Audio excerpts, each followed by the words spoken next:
Hi guys, Bill here. Kind of a bittersweet, sad moment for us here in the Haba household. I couldn't help but overhearing Jennifer talk earlier about her new little pet, the cantaloupe that she named Carrie. Callie. Callie. And it kind of broke my heart because Jen did have a sister. Her name was Callie, and we tried as hard as we could to get her to go raw with us, but she wouldn't.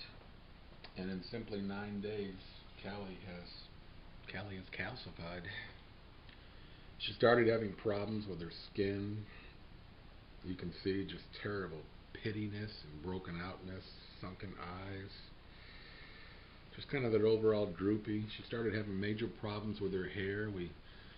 We took her to the doctor, and he suggested that maybe we had to attack the problem from the inside out, and he tried a lobotomy. Kind of scooped out a little bit of the brains here, but even that wouldn't work. It was too late for Callie.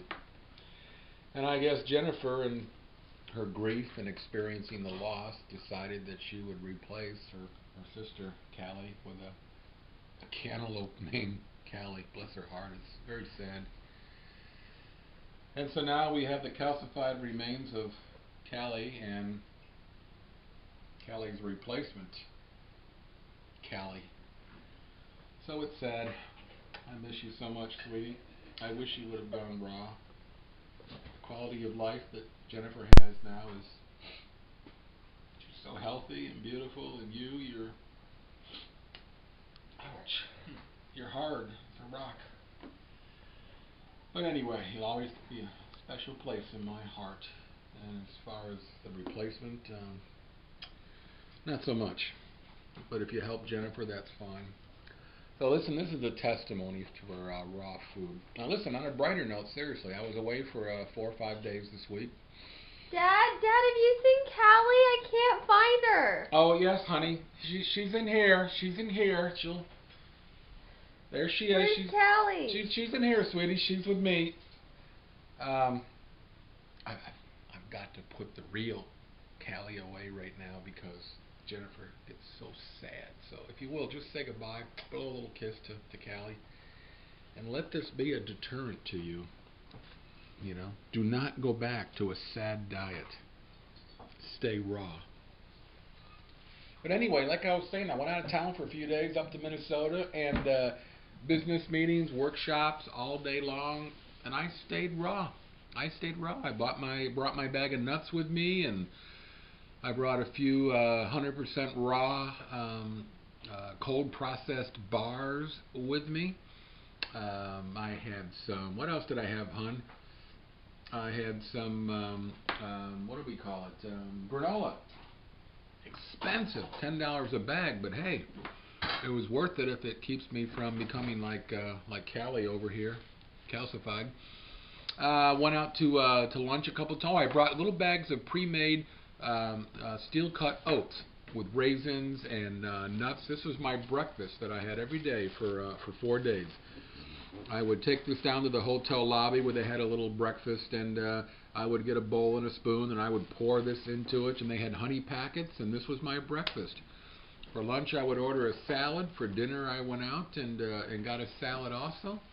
I did my walking every day, so it is completely possible, even when you're out of town on business or vacation, to do raw. And I felt good. I was walking, and everybody else would have lunch. They'd have a sandwich, or a pizza, something. And for the rest of the afternoon workshop, they'd be dying. Everybody's fading out, and eyes are closing, and no energy. And I was going 100%. So I was kind of the raw poster boy for this conference, and they were all laughing at me a little bit and giving me a little bit of grief.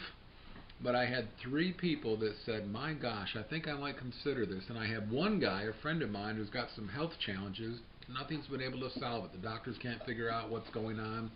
Might be a little irritable bowel stuff and other stomach and intestinal things. And he was so impressed with the transformation in me since he'd seen me 4 months ago that he's decided, once I send him the info, he is going to try the raw all the way and see if that'll solve his problem. So I just want to encourage you that I think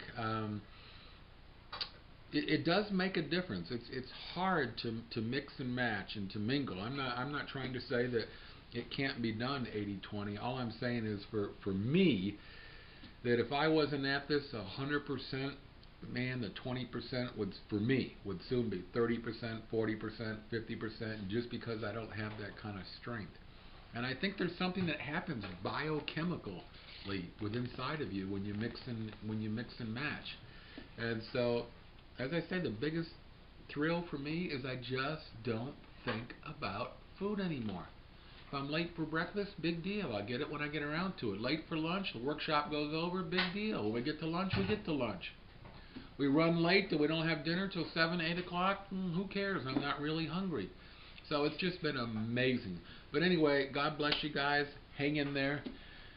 And when you think about it, lob up a little prayer for Sister Callie here, who is no longer with us. No, not the cantaloupe. I'm talking about the real person. A cantaloupe is not a real person.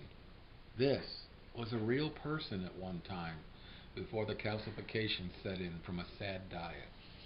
So, say a little prayer for her, and say a little prayer for Jen, who's got this unhealthy attachment now to a cantaloupe.